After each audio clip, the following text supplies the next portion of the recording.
Answered a Craigslist ad to kick a guy in the balls and walk on him for $160. Liked the easy gig and the money, made about $10K doing that afterwards, and went to Europe for 2 months. What's the most ducked up thing you've done for money? Welcome back to another story time from Alien Radio. My name is Andrew, and I'll be your narrator for today. Since you're already here, why not hit subscribe and the like button? It really helps with the algorithm. If you don't, I'll tell your crush about your small dick. Whipped my tit out and electrocuted my nipple on an electric fence for $50. I went to gym class in my underwear. I almost made it through without getting caught by the teacher. I sold a picture of my girlfriend's feet for $130 to one of her ex-coworkers. I asked her first, of course, but it still felt questionable. Someone left an envelope full of money in a booth of one of the tables of a restaurant I worked at. I didn't even think twice about it at the time, just pocketed it for rent. Bothers me to this day that I didn't make an effort to return it to its rightful owner. Opened a pack of Yu-Gi-Oh cards, saw they sucked, shoddily put the pack back together, and sold it to my buddy at cost, claiming it tripped in my pocket. Sorry, Greg. Not me, but a friend of mine accepted £300 for sex.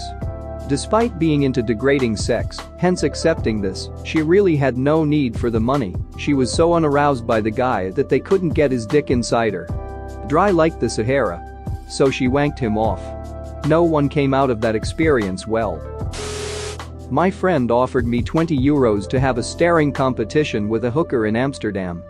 I went right up to the glass and stared at her for around 30 seconds before she opened the door and threw boiling water over me.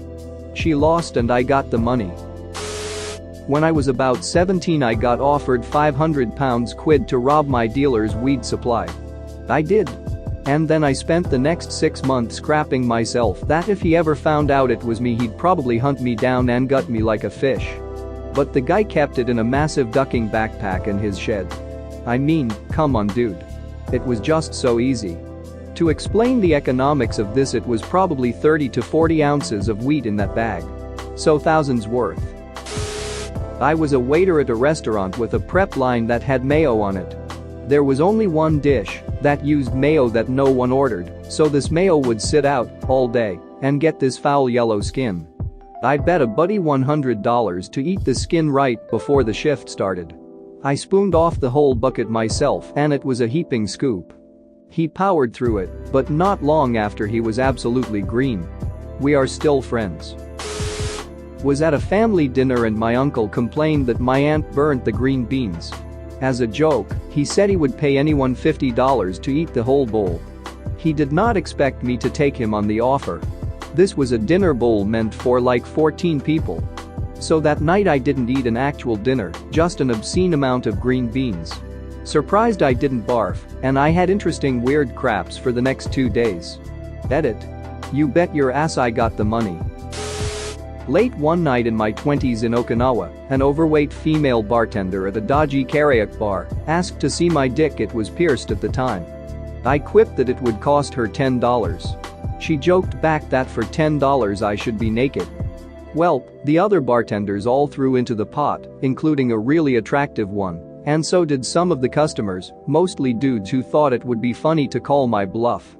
All told, I made around $120 to drink a beer in the nude while being jeered by a bunch of drunk expats. Guess I could put semi-pro stripper on my resume? I once was bored in my mid-20s, around 3 a.m., and I saw a gig on Craigslist. Turned out an escort needed a safe driver to get her to gigs. Not thinking too much about it, I contacted her and spent the rest of the morning driving her around. At one appointment she came downstairs and came to my truck, handed me $20 and told me she needed more condoms. I was taken back but decided what the hell. So I went to the local pharmacy, this was now almost 6 a.m., and bought 2 boxes of condoms for her. Went back, handed them off, then proceeded to wait for 2 more hours. She eventually came out. I drove her back home, where she paid me $150.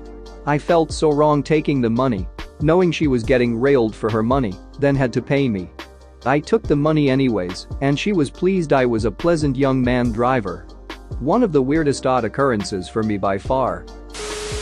When I was back in school, I had a good friend who was getting bullied quite badly. He was scared to stand up to the guy bullying him as he was quite small. He paid me the whole sum of a Mars bar to hit his bully round the back of the head with a fire extinguisher. Cue an unconscious 12-year-old and me getting a rather long suspension from school and interviewed by the police. I was such a douchebag back then. Edit to clarify, we were all in the same year at school. I was just a bit of a loose cannon back then. As others have said, it wasn't the high-pitched ding sound you'd expect, more a dull thud. No lasting injuries, brain damage occurred. The guy I hit was a real nasty piece of work, but I agree I took it too far and felt genuinely guilty after. The Mars bar was pretty ducking epic. I spent 5 years in China teaching ESL. In addition to the school I worked for, I took private students as well. One was a successful but bored plastic surgeon. 90% of his business was the same 3 surgeries, so he wanted to learn English to break up the tedium. He would call me at random times with little or no notice and ask if I wanted to come over and give him a lesson. So one night he called me to come to his office. Very normal. But when I got there, the nurse was giving me booties and a hairnet and telling me to scrub my hands. Before I knew it, I was in the operating room giving him an English lesson while he performed a nose job. I crap you not. I barely made it through. The surgery channel makes me lightheaded, and I was catching the live show. Pretty much scarred for life now. Edit. He wasn't performing surgery on me. It was someone else's nose job. I was just an observer.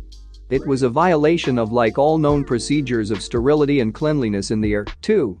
China is basically the Wild West. Met a girl online through a pole fitness thread.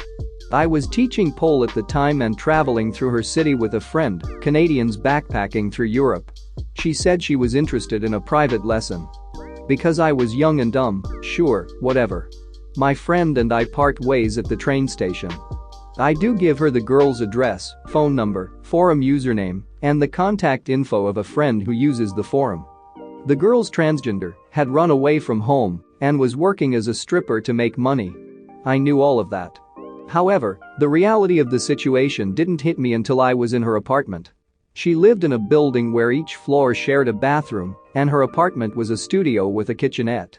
She had a twin bed, 2 chairs, a small table, and a pole. She had written words of affirmation like "You're a star," "You're amazing," "You're worthy," on paper and taped them all around her apartment. Cheap makeup and clothing was everywhere. Anyways, I taught a lesson as promised. Just very basic moves since she needed a lot of work. I gave her things to work on. She cried and said she felt beautiful and like a girl. She told me about where she worked and how excited she was to hopefully make more money with her new moves. She pays me money and I leave. It's ducked up because it was extremely stupid of me. I literally walked into a stranger's apartment building in a foreign country without even knowing what she looked like. I just assumed she was a real person because we had interacted in the thread loosely for months before I announced my trip. I didn't even have my BlackBerry on me since roaming charges were the worst. The entire thing also ducked me up because seeing the state of her apartment and having her cry about feeling beautiful just messed with my head. I've lived a relatively sheltered and privileged life, and this was a reality that I was not prepared for. Back in the day, I had this friend. He was about 17 to 18 at the time. This friend was big into those freeiPod.com and freezebox.com style sites from the early 2000s, where you had to get people to sign up for free trial offers using a CC, and if you got enough friends, you would get a free iPod, or box, or TV, or computer. He was skeptical that it would work, so he tested by finding 5 real adults he knew to give it a try, and what do you know? He actually got his free iPod. But these sites were wise, and you often couldn't sign up for the same free trials, repeatedly using the same person, even with different CCs, and only a few offers were genuinely free or risk-free. So this friend needed to find another group of people willing to complete free trial offers. About this same time, Yahoo chat rooms were still a thing, as were Yahoo chat custom rooms. Obviously, that led to some pretty vile stuff. Daddy's 4 daughters and similar, with people looking for underage girls or boys to cyber with, trade pics with, or even meet. This friend realized that most of these pervs were older, meaning they had CCs, dumb, and horny. It wouldn't take much in the way of promising anything to get them to sign up for free trials. So this friend made a screen name, something like Lil Cabaras Girl, and posed as a 12 to 14-year-old girl in these chats. When dozens of men would immediately message my friend, in his best impersonation of a tween girl, would chat and weed out the ones who didn't seem serious and focus on the ones who were persistent. He would chat with them for a bit, 5-10 minutes, and then ask them to do him a favor. That favor, of course, was signing up for a free trial because I really need a new iPod. It worked. This friend ended up with a free iPod, free Xbox, free desktop PC, and free PC monitor. He then sold most of them for cash. Side note: one of the guys he talked with was so persistent about meeting his fake 13-year-old persona, he reported that guy, who provided his name, address, phone pics, to the FBI. The feds came and took a statement from my friend because the person was a known offender. Thanks for watching. What did you think of the story time?